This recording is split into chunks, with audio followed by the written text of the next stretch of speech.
உன்னோட சங்காத்தம் எப்போதுமே அடி நெஞ்சில் குடிப்பாட்டம் தான் தங்குமே.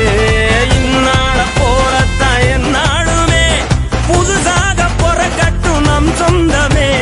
பெத்தவன் பேச்சையும் மத்தவன் பேச்சையும் மண்டையில் எத்தினதில்ல, நட்புக்கு மத்தியில் நிற்கிற யாரையும் சுத்தமா சேர்ந்தனதில்ல.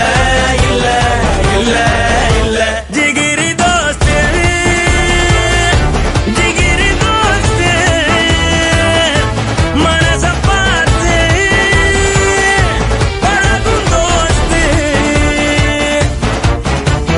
கோபுரத்தில் தூக்கி வைக்கும் சொந்தம் இதுதானா, தீ பொறிக்க தோள் கொடுக்கும் பந்தம் இதுதானா. ஒன்னா மண்ணா ஒன்னா நின்னா பிரச்சனை பறக்கும் தானா, தேடி வந்த சாமிதான்